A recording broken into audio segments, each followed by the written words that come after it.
Welcome to Categorical Plots in Python. In this lesson, we will explore different types of categorical plots. Bar plots, count plots, swarm plots. You will learn how to create these charts, when to use each one, and how to read them. Let us get started. Running the cell now. Let us start by importing the main libraries for data and plotting. This line is a comment and is only here to describe the import step. This line will silence any warnings that might pop up. We are using pandas for working with data tables. Seaborn gives us easy, great-looking plots. Matplotlib lets us fine-tune and display the plots. Running the cell now. If you see an error about missing libraries, you can install them using pip. Try typing pip install pandas Seaborn Matplotlib.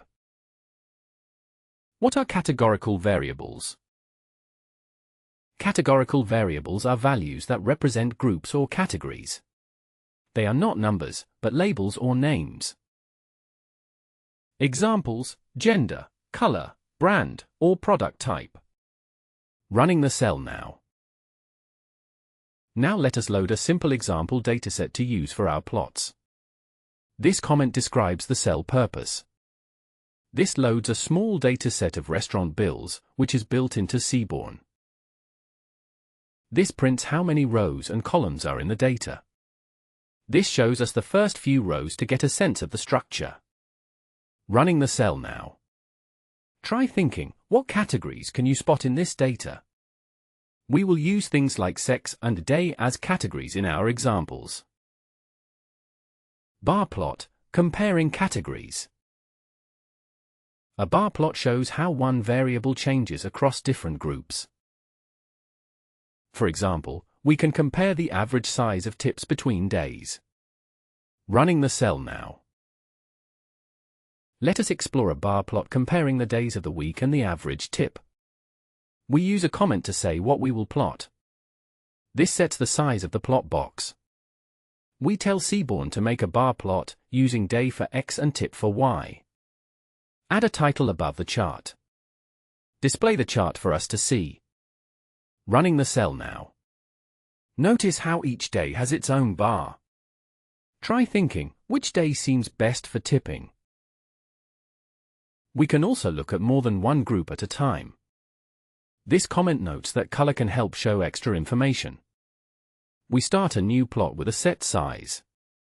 This time, we split each bar between sexes using color. Give the plot a description of what we are seeing. Display everything. Running the cell now. Do you notice any gender difference? Bar plots help answer questions about patterns in data. Count plot, counting how many in each category. A count plot simply counts how many times each category appears. It is useful for seeing popularity or balance between groups. Running the cell now. Let us count up how many bills show up for each day. We add a comment for clarity. Again, we choose a good display size. Seaborn shows a simple count for each unique day in our data. We set a chart title, which is always a good habit. Then, we let the chart display. Running the cell now. What day seems busiest? Counting plots help restaurants plan for the busiest times. We can split the count by another group, for example, smoker or non-smoker.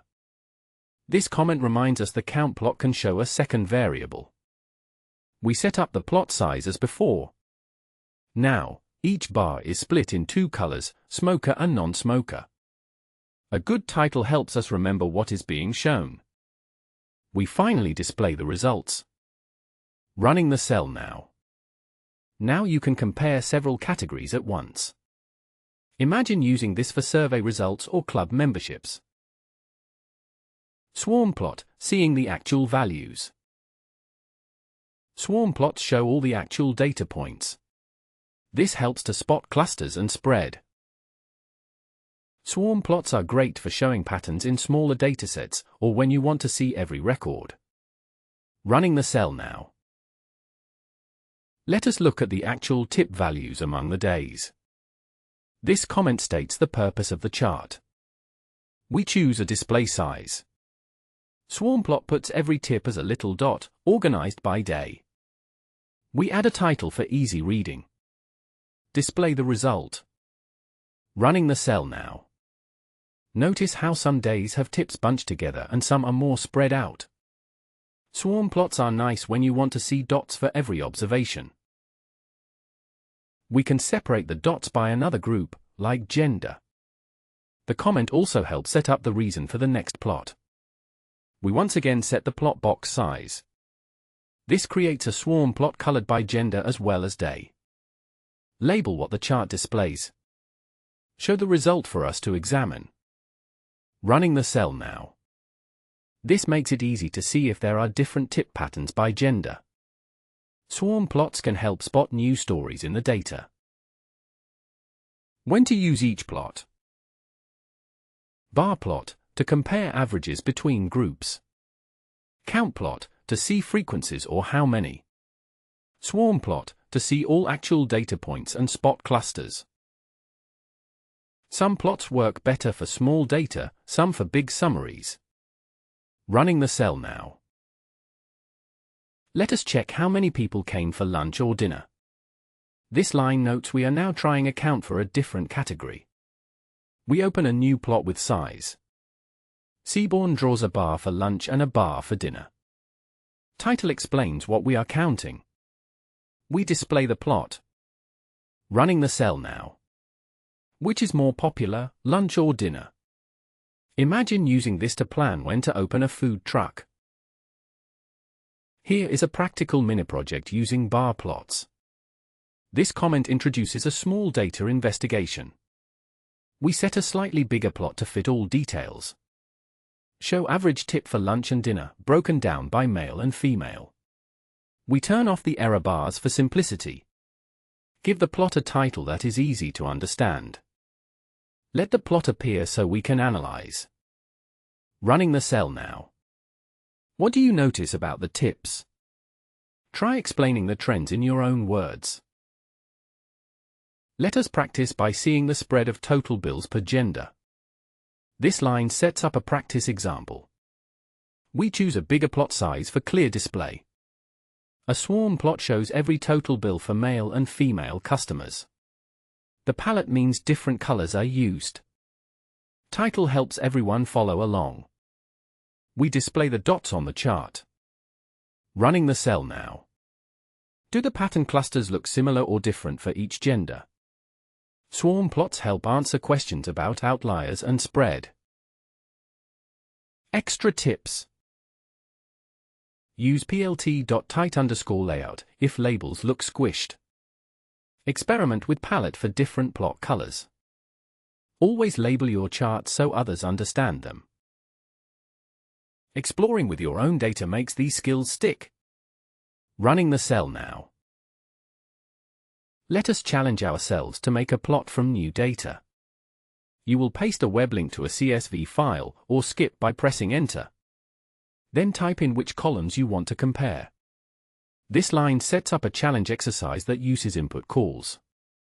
This line lets you paste a URL to some data on the web. If you provide a URL, we will load the data in pandas. Load the table from whatever web link you provide. Print out the names of the columns so you can choose. Now, you can pick a column to use for the x-axis, the labels. Next, pick a column for the y-axis, the heights. Prepare a plot window with our usual size. Bar plot shows the info you picked. Add a title so it is clear what chart this is.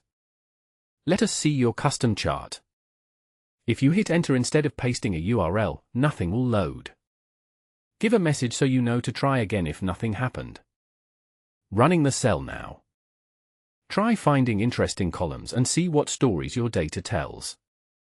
If you had fun, please like and subscribe on YouTube for more coding guides. Recap. You learned what categorical variables are. You created bar, count, and swarm plots. You practiced using different categories and visual styles. Try using these skills with surveys, sales, or game data. Running the cell now. Next steps and YouTube call to action. Keep practicing by making your own plots for school projects or hobbies. Watch other videos on data and visualization to deepen your skills. If you enjoyed this lesson, give us a like and subscribe for more. Happy coding! Running the cell now.